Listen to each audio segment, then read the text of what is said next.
이사야별론 중거 17번째 시간입니다. 오늘은 이사야 18장을 통하여 강대국가의 종말에 대해서 공산국가의 멸망에 대해서 변론을 해보도록 하겠습니다. 이 성경에서 말하는 강대국가는 소위 악의 축으로서 세상의 시대마다 패권국가가 나오게 되는데, 그 나라들은 그 시대에 가장 강한 나라이며 또 육적 이스라엘과 또 영적 이스라엘 기독교와 관계가 있는 나라들이죠. 하나님은 천지의 대주자가 되심으로 이 나라들이 인류 역사상에 나왔다 없어질 것을 다 예언을 하셨습니다.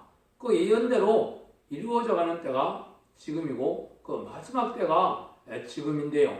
그래서 이 성경을 통하여, 물론 기독교의 가장 큰 특징은 다른 종교에서 할 수 없는 일이, 모든 일들이 예언된 일을 다시 모든 것이 성취되는 그런 일이라 말입니다. 이것이 살아계신 하나님의 역사이고 또 진리의 말씀이 참됨을 알게 하는 것이다, 이렇게 볼 수가 있습니다. 그래서 마지막 때는 아무리 강대국이지만은 그것이 다 멸망하고 이제는 멸망할 수밖에 없고 새로운 시대가 이루어지는데, 또 마지막 시대에 마지막 강국이 이제 소련이라는 이 공산국가를 지칭한 건데요. 이 나라들이 이제 잠깐 구스 남방 세력이라고 그랬는데, 아프리카 세력들이 거기에 굴복돼서 후 3년 반 수정통치 기간인 후 3년 반 세상을 통치할 때 거기에 수정들다가 그 나라들은 같이 별로 열명 없이 멸망할 것을 말씀했는데요. 그래서 이 시대의 마지막 강대국은 이 공산국가인데, 공산국가가 완전히 멸망하는 것은 언제냐? 소위 인류의 최후의 전쟁인 아마겟돈 전쟁에서 완전히 멸망이 돼서 한 사람도 악인과 죄인을 살아남을 수 없게 되는 것인데요. 이걸 먼저 이제 예언된 것 중에 첫째, 이 일은 어디에 예언이 되느냐? 이것이 계시록 17장에 세상의 강대국가에 대해서 말씀을 하셨습니다.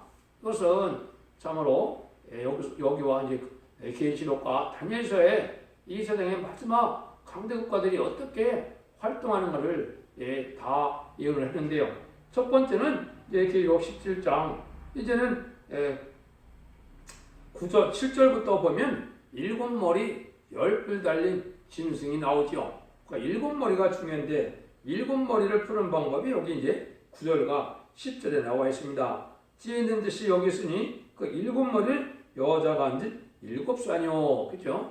음녀가 앉은 7산인데, 7산은 여기 또 뭐냐? 7왕이라고 그랬죠. 왕이라는 것은 나라를 뜻했죠. 산은 세력을 뜻했고요. 그래서 그 시대마다 가장 큰 세력의 그런 나라들이 나올 거랬는데, 이때 당시가 이제 계시록을 쓸 당시가 한 1900여 년 전 됐으니까 이제는 언제쯤 되겠습니까? 이게 로마 시대거든요. 로마 시대인데 그때 상황을 이렇게 얘기했어요.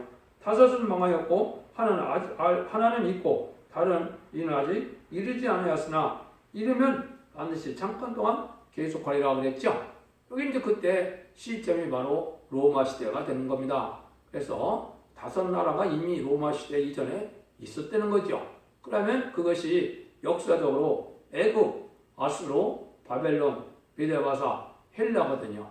그 나라들이 그 시대에 가장 강대국이었고, 그 나라들이 육적 이스라엘을 핍박했고, 이제 로마 시대는 영적 이스라엘인 기독교를 핍박하기 시작하고, 그런데 하나는 있다는 것을 로마니까 반드시 또 이루는 나라가 있다 그랬죠. 여기 이제 무신론, 유물론의 적그리스도 세력인 공산국가를 뜻한 건데, 이것이 소련 볼셰비즘으로 이제는 공산국가가 등장하게 됐죠. 여기 이제 하나님이 예정하신 7나라에 대한 이런 역사가 있을 걸 여겼는데, 여기들은 이미 뭐 성취된 걸 말했다 이렇게 말할 수도 있지만은 그렇지 않습니다. 이것이 이제 다니엘서 2장에서 보면 여러분이 잘 아는 것처럼 무슨 일이 있습니까? 거기에 다니엘이가 이제 느부갓네살이 꿈을 꾸므로 큰 금신상을 보는 일을 여러분이 알고 있죠. 근데 그 금신상을 봤을 때 그 금신상은 이제 느부갓네살의 꿈을 꿨지만은 그런 인간 종말에 어떻게 역사가 흘러서 어떻게 종말이 와서 어떠한 나라가 이루어질 것을 아주 함축적으로 보여준 금신상인데요. 큰 신상인데요. 그 신상의 모습을 보면 우리가 어떻게 이제 이 세상이 이루어 나갈까를 말씀하는 것이요. 그때 쓸 때 당시가 바벨론 왕 때니까 바벨론 들어 애굽아수르를 말씀한 것이 아니고 다니엘서 칠 때 이제 바벨론 시대부터 앞으로 이제 어떤 강도국이 등장해서 어떻게 나라가 끝을 맺느냐 이것을 우상 하나로 다 보여준 것이죠. 여러분이 아는 것처럼 우상은 머리는 정금이다 그랬죠. 그건 그 시대에 바벨론 느부갓네살 왕을 뜻했다고 다니엘이 해석을 했죠. 가슴과 발은 은이라 그랬는데 이건 그 다음에 등장하는 메데바사를 뜻한 나라다. 이게 고레스 왕 시대를 얘기한 거죠. 또 배와 납작다리는 노시라고 그랬죠. 이거는 그 다음에 등장하는 헬라를 등장했다. 헬라 그러면 여러분 알렉산더 대왕이 생각이 나죠. 그래서 알렉산더 대왕 그런 시절을 또한 그 시대에 가장 강국인데 그 나라들이 역사할 권력인데 종아리는 철인데 발은 또 얼마는 철이고 얼마는 흙이다 그랬죠. 여기 이제 철이라는 나라 그 시대에는 이제 로마인데 이것이 인간 종말에는 이제 로마가 됐다가 발은 얼마는 철이요 얼마는 흙이라 그랬는데 이것은 미소양국을 뜻했지요. 그래서 철이라는 나라는 이제 나중에 소련을 뜻하게 되는데 왜? 강대국이 아까 말씀드린 것처럼 로마 다음에 일어날 나라가 있기 때문에 그런 겁니다. 그런데 이제 종아리와 발이 이게 문제죠. 여기 이제 미소의 양대 진영을 뜻한 겁니다. 왜 이게 양대 진영이냐? 이 나라의 특징을 가장 잘 말하고 있는 겁니다. 이 우상적인 나라는 두 발로 서 있는 것이 되는데 미국과 소련은 가장 큰 특징이 성경적으로 뭐라 그랬느냐? 이게 인종 문제가 되들여서 인종이 섞이지 않는 것이 여기서 말한 것처럼 철과 흙으로 되어 있다 이 말입니다. 소련도 다민족 국가고 미국도 다민족 국가죠. 거기는 모든 나라의 민족들이 거의 다 이제 혼혈돼서 살고 있는데요. 이것이 끊임없이 문제를 일으키고 있죠. 이런 나라죠. 근데 여기서 이제 종말이 바로 뭡니까? 34절에 보면 뜨인돌이 나타나는데 이 뜨인들이 바로 어디를 칩니까? 철같이 내게 발을 치거든요. 그러니까 이 우상이 다 날아가고 간데온데 없고 겨같이 다 날아가고 난 다음에 이 세상은 어떻게 된다 그랬습니까? 이 침돌이 아주 꽉 차고 크게 돼갖고 온 세상에 태산같이 이루어서 크게 됐다 이 말이죠. 이 우상적인 나라는 겨같이 나라고 이 뜨인돌이 태산을 이루어서 온 세상을 꽉 찼다 이 말입니다. 이 뜨인들이 뭔가가 중요하겠죠. 이 뜨인들이 바로 이제 인간 종말의 재림제의 역사, 말세의 역사, 제가 말씀드리는 이 하나님의 권세 능력의 역사로 세상을 심판하고 이제는 이 세상을 성대 나라를 이루는 그 권세를 뜻한 겁니다. 그것이 이제 다니엘서 그 뒤에 2장 40절에 보면 한 나라가 세워져서 영원히 망하지 않을 나라가 세워진다고 그랬죠. 여기에 바로 이제 계곡 7장, 다니엘서 7장 20절에서는 성도 나라가 신원하고 이루어진다. 원수를 갚아주고 이루어지는 나라라. 이것이 바로 천년 평화왕국이 돼서 재림제가 와서 천년 동안 다스릴 나라가 되는 거다. 이렇게 볼 수 있는 것이죠. 그래서 이것이 하나님의 예정된 하나님의 이거는 그때 당시에 인간은 정말 되어질 일을 말이야 그 나라대로 역사가 흘러왔지요. 그 다음에 이제 여러분이 이 나라에 대한 부분은 이제 다니엘이 또 꿈을 꾸죠. 다니엘서 7장에 보면 벨사르 왕 때 다니엘이 이제 큰 짐승넷을 꿈을 꾸게 되는데 이 다니엘을 통해서 뭐를 또 얘기하는 겁니까? 인간 동안에 이제 강대국이 나타나서 이 강대국의 역사가 이루어질 것을 얘기를 했죠.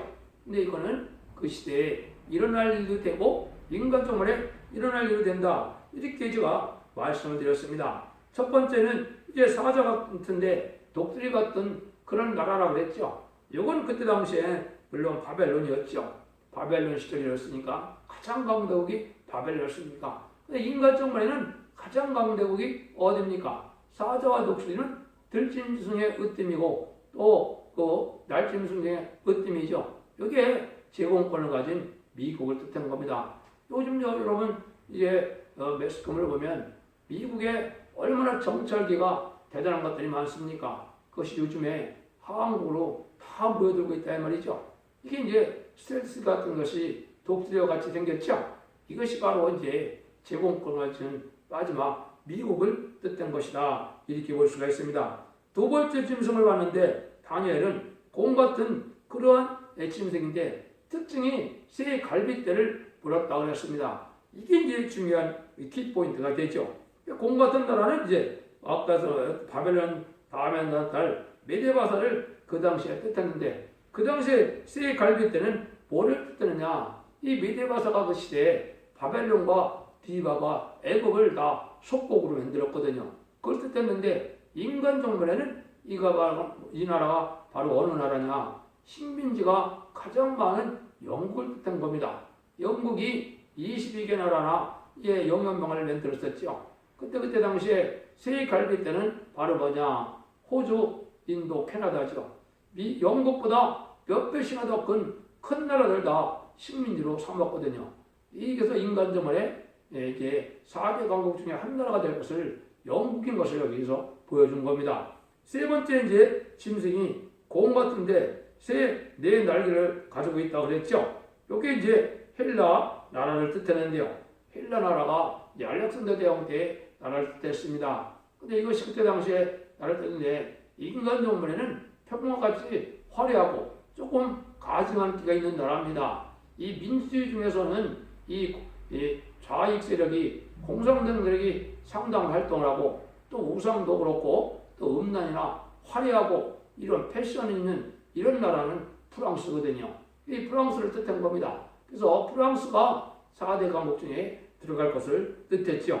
이제 네 번째는 이제 아주 무섭고 놀라운데 철 같은 일을 가지고 있어서 막 부서뜨린다고 했죠. 여기 이제 그때 당시에는 이제 로마를 뜻했죠. 로마의 가장 대표적인 그러한 악한 왕이 누굽니까? 네로 황제죠. 그럴 때에 뜻했죠. 이것이 이제 소련을 뜻한 건데 소련은 천리를 가진 나라라 이렇게 보도도 됐었죠. 왜냐면 소련이 등장해갖고 전 세계 상권을 공산화시키는데 100년도 안 걸렸거든요. 한 70년 정도 걸려갖고 전 세계 상권을 공산화시키는 일을 했거든요.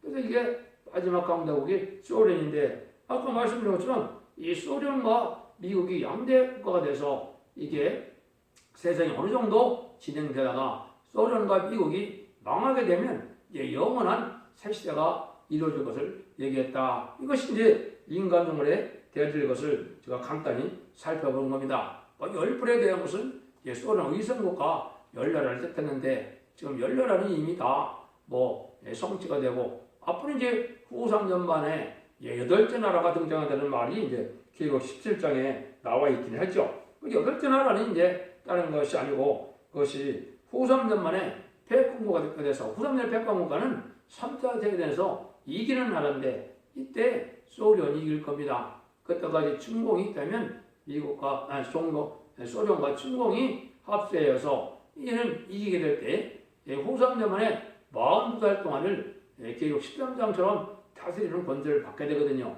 이때가 이제 8째 나라입니다.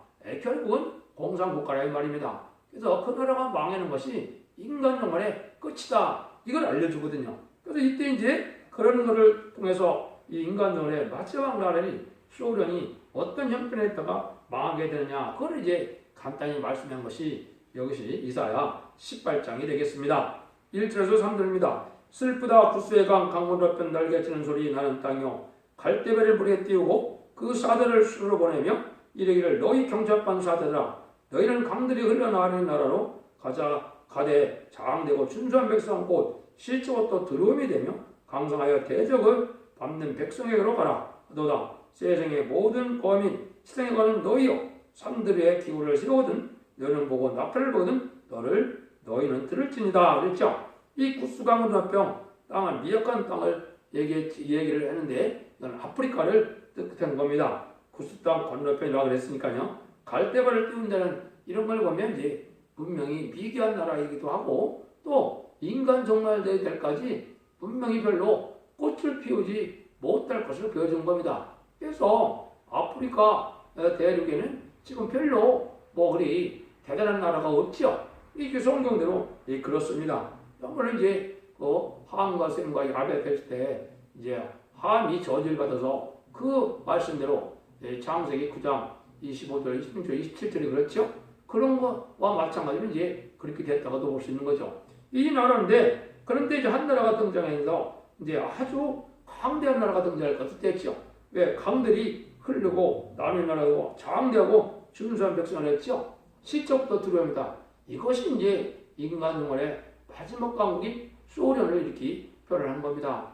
아주 두려운 나라인데 아주 넓은 나라가 돼서 강들도 많고 이런 나라다 이 말이죠. 그래서 아주 뭐 훤칠하고 또 잘생기기도 하고 뭐 이런 나라인데 이런 나라가 등장할 텐데 요때가 되면 뭐라 그럽니까? 너희는 그때 기를 세우든 너는 뭐 납을 보든 너를 들자다 그랬죠. 이거는 인간 생활의 대질성에 하나님의 마지막 때 모든 예언서 계시록을 이제 다 전하고 심판할 때가 오는데 요때 시점이 바로 여기서 기울을 세우는 시점이 되는 겁니다. 요 기울을 세우는 시점은 1965년 5월 15일에 응한 겁니다. 이때부터 인간의 종말이 됐고 이때부터 이제 말세의 복음인 예언서 계시록을 해석하기 시작한 거거든요. 이런 때 이제 너희들은 잘 있어야 된다 그랬죠. 세상 만민들은 다 이걸 자세히 들어야 살 길이 열리는 겁니다. 인간 종말에는 이 예언의 말씀을 다 전하고 난 다음에는 이 인간 종말의 예언의 말씀대로 모든 것을 심판하고 모든 것을 멸망하고 모든 것이 이제 하나님대로 구원과 축복이 성경대로 다 이룰 걸 얘기한 것이죠. 여러분들이 지금 이 말씀의 변론이 인간 종말의 하나님의 마지막 경고의 말씀이다. 이 변론을 듣고 순종하면 새 시대를 가게 되고 순종하지 않으면 칼에 엎드려 죽는다고 되어 있죠. 이것이 이제 이사 1장 18절에서 20절을 제가 자주 인용을 했는데요. 그 말씀에 함축되는 겁니다. 너희 서로 변론하자. 너희 죄가 죽은 것 같이라도 눈같이 여질 것이요. 너희 죄가 그 지는 것 같이라도 양들같이 여질 것이요. 너희가 즐겨 순종하면 아름다운 소리를 볼 것이요. 배반하면 이제 칼 엎드려지고 멸망하지 않는다는 것이죠. 이것이 인간 생활에 아주 한국된 말씀인데 그런 일을 하게 될 것을 얘기한 거니까 이때가 이제 여러분들이 바로 이 말씀을 자세히 들어야 할 때가 왔다 이렇게 볼 수가 있는 겁니다. 이런 것들이 이제 많은 일들이 되다가 다니엘서 보면 이때 상황을 이제 42절 40절 이렇게 설명을 해놨어요. 그 열국의 손을 펴리니 애굽 땅도 면치 못할 것이므로 그가 권세로 애굽의 그분과 모든 보물을 잡을 것이요 리바 사람과 구스 사람이 그의 시종이 되리라고 했죠. 이것이 이제 5~3년 만에 애굽 땅인 아프리카 대륙이 다 소련에 굴복해서 소련을 시종드는 나라가 될 것이다. 이걸 이제 알려준 것이죠. 이런 일이 이제 이루어져 나가는 때를 말씀했는데요.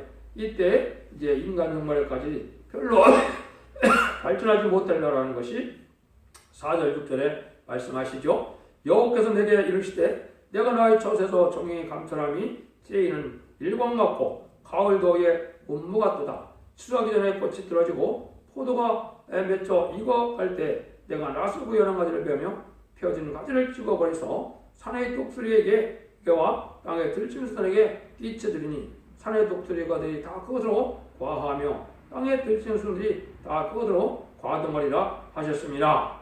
이게 이제 인간 종말의 추수 때가 온다 이 말이죠. 이 추수 때가 올 때까지 별 열매를 못 맺는데 이러한 나무나 이런 꽃이 이제 포도가 좀 있긴 하죠. 근데 이것을 누가 다 먹는다 그랬습니까? 여기 보면 산의 독수리와 땅의 들짐승이라고 했죠. 여기 악의 독수리, 이건 악의 세력을 뜻했는데 이게 바로 공산당 세력입니다. 이 공산당 세력이 후 3년 만에 아프리카에 많은 소산을 가지고 이제 살고 지낼 것을 얘기했는데 그걸 여기 이제 과하하며 과동한다 이렇게 했거든요. 여기 이제 후 3년 만에 지날 걸 얘기한 거죠. 이제 여름이 지나고 겨울이 지난다 이 말이죠. 후 3년 만이니까 몇 번씩 여름과 겨울이 지나야 되겠죠. 이 기간 동안에 이제 소련이 아프리카를 중심으로 해서 이 후 3년 만에 전 세계를 다스리는 그런 시대가 올 거를 지금 말씀한 겁니다. 이것은 이제 계시록 13장을 여러분이 잘 이해하면 이때의 상황을 말씀하셨다 이렇게 보면 됩니다. 그 다음에 7절입니다. 그때 강대를 나누니 나라의 장대고 준수하며 시에서부터 두려움이 되며 강성하여 대적을 받는 백성에게 마음과 여름을 주신 곳 시온산에 이르리라. 여기 이제 그때 이런 일이 벌어질 때 가장 강대고 아까 얘기했듯이 소련인데 이런 나라에서까지도 언제 나중에 이제는 이 환란이 끝나고 나면 이게 시온산에서 예배드리러 올 거를 얘기했는데요. 남은 백성 이거는 이제 전성년만 37개월 동안 14만 4천 명의 변호성도가 다 차분하면 5개월 황치관한테 재앙으로 떠나치는 것으로서 이때 이제 공산국가에 이제 예수를 알지 못하는 이러한 백성들을 구원해주는 시절이 잠깐 있거든요. 그때 구원받은 무리들이 이제 한국이 지금까지 육족 이스라엘 백성들을 선지국가로 여겼지만은 이제 인간 정부에는 한국의 선지국가가 되거든요. 한국으로 이제는 예배를 드리고 하나님의 성지로 온다 이 말이거든요. 이런 날이 올 거를 여기 설명을 하신 거다 이렇게 보면 됩니다. 그래서 여호와 이름을 주신 곳 시온산에 이른다 그랬죠. 이걸 잡고 육적 이스라엘 백성들에 두면 되지 않습니다. 육적 이스라엘 백성들은 지금도 대부분 예수를 믿지 않거든요. 예수를 믿지 않는 것은 그것은 마귀의 자식이지 하나님의 백성이 아닌 겁니다. 여러분들 그거를 알지 못하면 지금 기독교가 그런 미혹에 험하게 빠진 거거든요. 그것이 무슨 하나님 앞에 영광이 되겠습니까? 예수님 십자가에 못 박은 죄를 진 백성이 된 거거든요. 그 죄를 졌기 때문에 이제 AD 70년에 망했다가 물론 1900년 가까이 있다가 이제 1948년 5월 14일에 건국이 됐지만은 그것은 이게 영적으로 축복받은 것이 아니거든요. 그래서 그 종말의 역사는 이제 그들이 사도 바울은 그걸 알았어요. 로마서 11장 20절에 보면 육적이 이스라엘 백성들에 대한 비밀이 있는데 이방인의 충분한 수가까지 너희가 더러 완악해진다 그랬거든요. 이것은 바로 이스라엘 백성들이 해결을 못하다가 10만 4천 명의 변호성도가 다 찰 때야 그때 해결가 돼서 구원받는 백성이 되긴 하지요. 그것은 스가랴 12장 10절 이하에 예언이 되어 있거든요. 그런 일들로 해서 이제 구원받는 역사가 있지만은 지금 현재로서는 하나님의 영광을 나타내는 나라는 이것은 육적 이스라엘 백성이 아니고 영적 이스라엘 백성이 이제 한국이 되는데 전 세계 기독교인 중에 한국만큼 열심을 내고 또 모든 성경은 한국을 중심으로 썼기 때문에 다른 나라에서는 이 비밀을 알지 못한다 이 말입니다. 그래서 하나님의 역사가 이렇게 진행될 것을 얘기했거든요. 이것이 이제 인간 종말의 역사인데 이런 때 이제 동방땅ton 해돋는 나라에서 이제 뭐가 됩니까? 이제는 인간 가을 추수기가 돼서 이제는 알과 죽음을 가르는 심판의 환란이 시작되거든요. 이 심판의 환란 때 이제 복박될 종들이 말세 종들인데 이 말세 종들이 10만 4천 명인데 문제는 말세 종을 일으킬 선구종 한 명 나오는 것이 문제가 되겠죠. 그것이 학계대 기장 13절처럼 인해관들 받을 종이 나올 걸 뜻했는데요. 이 종들을 말미암아 10만 4천 명의 수가 차는 것이 아까 얘기했듯이 마지막 7년 환란 중에 전선점에 들어가는 일이거든요. 이런 날이 아주 가까운 시기에 우리가 살고 있다 이 말입니다. 그러면 이제 곧 들어가게 되면 10만 4천 명이 차고라면 5개월 황충이 나는부터 이스라엘은 환란이 오기 시작하는 겁니다. 그래서 환란한 때 이제 아까 말씀드린 것처럼 공산국가의 택한 백성을 구원하고는 3차 대대전에서 이제는 소련이나 공산당이 이김으로 후산 때문에 수령통 기관이 돼서 이제 짐승의 표를 받는 기관이 되고요. 그 짐승의 표를 받는 자들을 멸망시키는 것이 계시록 16장의 30일의 대접장이거든요. 대접장의 마지막 7대접이 쏟아지는 때가 아마겟돈 전쟁이거든요. 그래서 대접장 30일, 아마겟돈 45일이 진행되면 이 세상은 완전히 끝을 맺어서 이제 하나님의 택한 백성들은 이제 이비처보처에 보호를 받고 하나님의 택한 종들은 입맞은 종들은 변화 승천하여 천국에 가서 하나님 앞에 가서 왕국 부서조직을 이루어갖고 지상강림하는 예수님의 백만땅 군대가 되어서 계시록 19장처럼 이제는 아마겟돈 전쟁에서 최종 승리를 하게 되거든요. 그래서 이때가 바로 천왕국이 이루어지는 때다. 이 날들이 이루어질 때가 얼마 남지 않았다 이 말입니다. 그래서 이런 일들을 알려준 것이 바로 이사야성경의 전체 내용이 되는데 이사야성경을 통하여 이 내용들을 여러분 잘 파악하시고 지금 이 시대가 어느 해쯤 됐고 이 시대에 어떻게 해야 이제 죽지 않고 새 시대가 가고 죽지 않고 변화 승천하여 재림들을 영접하는 신앙 준비가 하느냐 이것이 최대의 이제 말씀에 비치고 이것이 하나님의 구원의 섭리고 사랑의 완성이 이루어지는 마지막 때인 것을 여러분들이 잘 분별하실 때가 됐습니다. 그래서 지금 반드시 예언의 말씀을 읽고 듣고 지켜서 그 복을 누릴 때지 예언의 말씀을 읽고 듣고 지키는 것 자체를 무시하고 멸시하다 보면 그 자체가 죄가 돼서 결국은 심판의 환란장 때 살아남지 못하게 된다 이 말이거든요. 그래서 누가 참 기독교인지 누가 들부도 기독교인지는 환란장 날에 하나님이 절대적인 보호와 인도를 받게 하느냐 죽지 않고 인을 받게 하느냐 여기에 따라서 갈라지는 거거든요. 여러분들이 이 비밀을 알지 못하다가 호련히 들림받는 것은 절대 아니거든요. 여러분들 이게 미혹의 세력이고 흑암의 세력인 것입니다.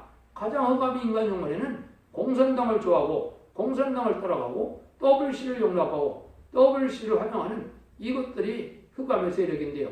한국이 지금 그런 나라가 됐습니다. 그거를 음료 정권과 음료 거업권이라는데 음료 정권과 기업권이 활동하는 시대를 4대 병가 중에 청생말 시대, 건장어록말 시대가 되는데 이것이 마지막 역사입니다. 그러나서는 심판이 오는 거거든요. 한국이 바로 그런 때가 됐다고 이렇게 볼 수가 있습니다. 그래서 결론적으로 하나님은 심판의 경고를 이사야에게 줄 적에 바벨론과 보업과 다메섹과 구스를 두고 말하는 것은 이방 세력들은 아무리 세력이 강하고 세다 하더라도 결국은 망하게 되고 새 시대는 이제 하나님의 택한 백성들인 영적인 세력인 기독교인을 통하여 충성받은 자들이 남은 백성이 되어서 새 시대를 이루게 될 것을 가르쳐준 것이 오늘 지금까지 성경 예언서기를 쓰신 목적이 되고 그 말씀이 이루어지는 때가 인간 조물인데 그때가 지금이 다 도래한 때다 이렇게 보시면 여러분들이 정확히 말씀을 깨달은 것이 된 겁니다. 여러분들이 이제 제가 154개를 통하여 이제 유튜브를 통하여 예언서기로 이사야부터 말라기까지를 전부 변론했는데요. 그 변론을 잘 들어보시고 잘 분별해서 성령 충만함을 받으시고 간절히 기도하고 말씀 중심으로 주님 중심으로 하늘을 바라보다가 이제 죽지 않고 셋째가고 죽지 않고 변화 승천하는 이제는 복된 종들과 변화 성도들이 다 되시기를 예수님으로 간절히 축원드립니다. 아멘.